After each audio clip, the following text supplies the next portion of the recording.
So today we're going to go through a quick one. We've got the Team of the Season Ultimate Male, Female and Minor Leagues. I like that they've gone with the kind of all three of them at this point, and they have changed some dynamics, which, to be honest, they definitely held out on. You know full well they could have done Salah a long time ago, but it does look incredible with the dynamics. It's what kind of makes the cards. You've obviously got Dembele with that cheeky little smile.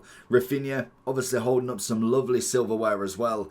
And to be honest, I'm interested to see where the rest are because, I mean, really?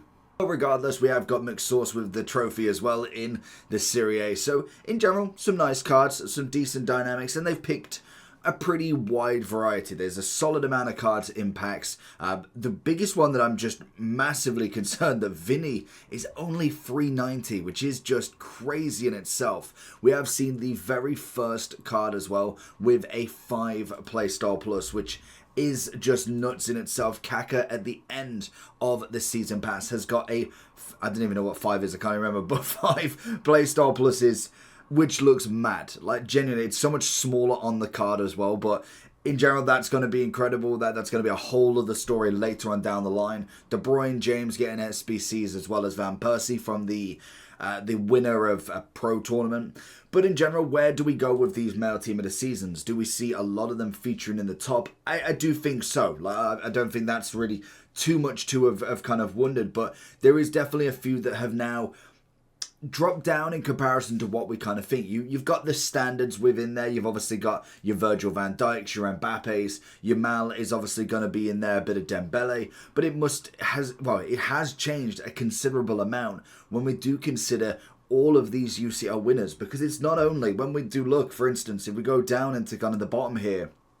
So if you're looking for coins, check in the description for El Dorado. Depending on the coin amount that you're looking for, the delivery time is displayed on the website, and you'll see lots of different trusted sellers with reviews on specifics and also the ability to be able to pick who you want. It will also show how much they have in stock, and obviously you can see that they are verified members. There is 100% refund ability and also 24/7 support if you need any questions with your coin needs. Also, if you head over to Trustpilot as well, you can see over 30,000 upvotes for them. You can see how reliable they are. Obviously great feedback across the entire board with El Dorado. So when on checkout, make sure you are using the code JT11 for 5% off your order every time. Discount code JT11.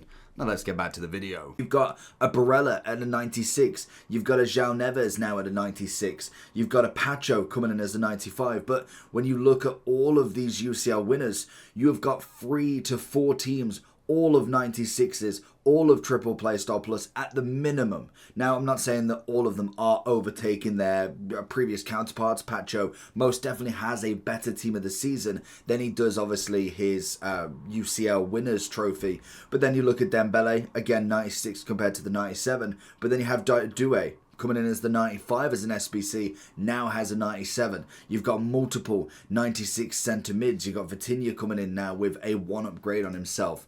And then you kind of think of the lower positions when we do look at the likes of a Nuno Mendes as a 95, a Trent, a Martinez. They just don't really have much of a say now. They are the lower portion, hence why you look at the Vinny at 390. We've got 3 teams of 96s of at least a 96 left wing, let alone Doué coming in as the 97 and many, many more. And that's just for right now. So you can kind of see where players are going, but it's interesting to see the levels that we've got. Obviously, you don't see this very often. Kane with a trophy, beautiful dynamic. He'll absolutely treasure that one.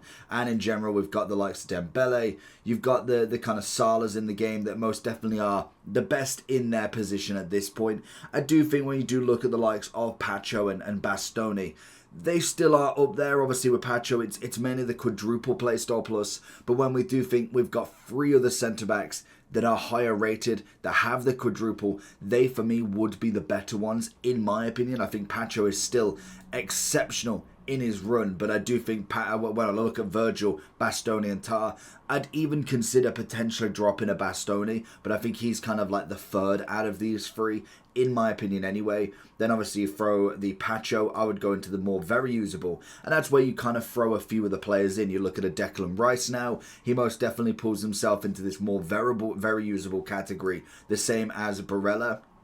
We then throw the likes of, I would say, to be honest, as much as it kills me, Vinny probably is going in there at some point. We'll kind of go through him a little bit, but in terms of kind of the midfield, when you're looking at the McSauce, they are coming in cheaper. They are the smaller centre mids in comparison to what we are going to get, and hence why the price is a little bit lower. Now, it doesn't mean these are not usable in the sense. I do think that the kind of top end really would be your João Neves, your Bellingham. They would be still my absolute top. Whereas you look at your Musialas and your Pedris. I mean, Pedri with the quadruple is still there. So I think if I was looking at centre mid CDMs, I think I'd go Pedri. I'd then go João Neves because Lord knows if you've seen him on the ball is absolutely insane. And obviously Bellingham, it's how they've made Bellingham. I think if you was to go playstyle pluses alone, would be very questionable. But like Mbappe, like Virgil, it doesn't even matter without the playstyle pluses. He's still an exceptional player in the game for the animations they've given him. McSauce will come down one, which, to be honest, I don't think anybody saw after the departure from Man U of this sort of caliber. We knew he was a good player, but I mean, to put him on this sort of pedestal in a Serie A winning side, absolutely phenomenal for him. Then we obviously got Isaac. I think one of the better strikers you've got.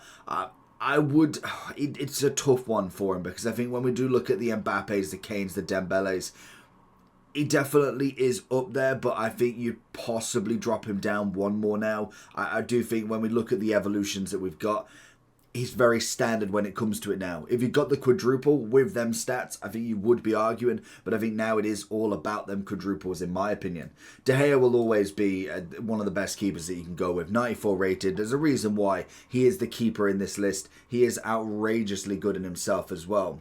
We do have the Italian striker, and this is where I think for me would be where Isaac would kind of take that step up in my opinion. I think he would be absolutely up there if it was for the quadruple. Now, when we look at the likes of Trent, for me personally, I've just not really liked him that much. I think as a right back, he is very questionable. He's most definitely got one eye on the centre mid, in my own opinion for that one. And then we have the likes of Martinez. He'd drop down, like he's under Pacho in my opinion. Nuno Mendes would be one up.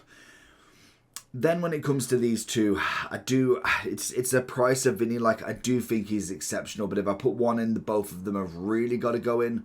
So I think if I was being very considerate with them, I would go at the very low end. Just because of their dribbling prowess, I think both of them could be considered into that very usable. But I know Vinny specifically has always been very good even with the base card. Barcola maybe is questionable, but I feel like it's a little bit wrong to put a card with pretty decent playstyle pluses, maybe even better with that finesse over the low driven in below him. But obviously it doesn't stop there. We have got the female league as well. Again, some of them where I think you could still play, like obviously Putellas, Bonmati. You're throwing in Mateo's always been a good striker. Whether she's going to be in that top meta anymore. Chawinga, some lovely cards going in, and Harder as well. But they have fallen off a cliff. I think there's only a handful now that I would say are even kind of in there at this point.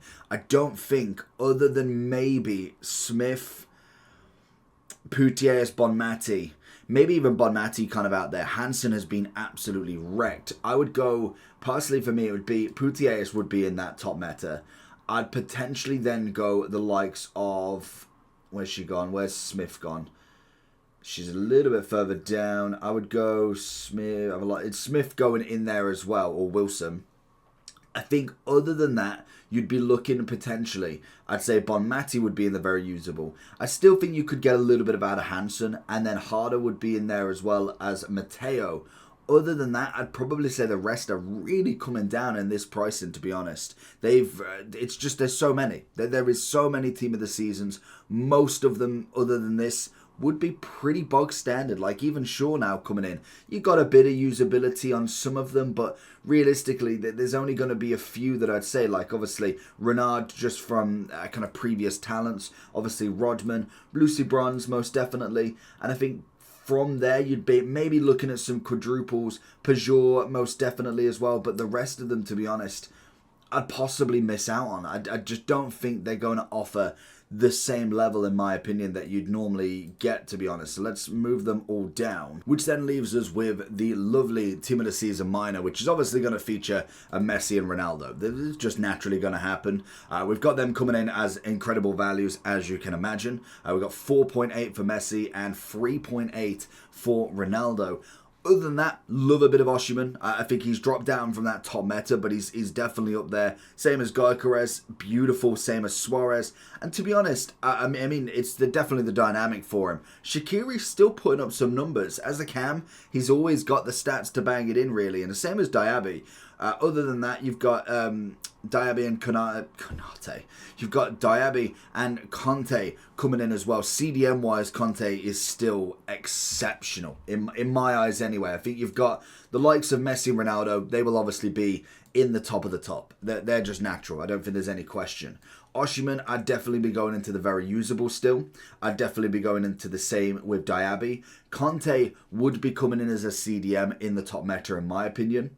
Suarez would go into the very usable. I think Shaqiri would as well. And to be honest, if you've not used him, the Leeds lad, Tananka, very, very good CDM. Like, for the price that you're paying, like, he's coming in at 165. If you can find the links to get him in, he is definitely worth a shout if you've not tried him already. Obviously, Gyökeres would go in as well. And to be honest, from there, it's very standard. You've got a couple of players that are usable. Like, yeah, they're just standard, really. So they'd pretty much just go in the usable. I'd possibly say most of them will, because they've got the quadruples. They've obviously gone for the best of the best. And then we've got 2 SBCs. And to finish off this, you've got the 2 SBCs. You've got a flashback James and an end of an era Kevin De Bruyne. Now, it is going to be the week of end of eras, the week of flashbacks, and we've started it off strong with 2 big ones. We've got 200k for a little bit of James, and we've got 1.5 million for a quadruple Playstyle Plus Kevin De Bruyne.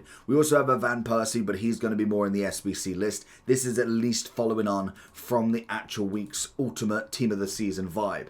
When we do look at a KDB, I mean, he's got everything you need. A bit of finesse, incisive, pinged, long ball, stats to the absolute 9. If you've done his 94 here, you might as well give it a go again. 96, incredible levels of stats once more, and most definitely comes in with the most amazing stats you can go with. You can go the 2 ways. You can either launch yourself into that cam and, like it suggests, go for the apps and out hunter. 98, 99, it's going to put him at a very attacking advantage. Or you can kind of subdue him a little bit and go for the anchor and kind of make more of a box to box out of him still. He's got the passing absolutely down, the dribbling's absolutely there. He is the top of the top of the top at the moment.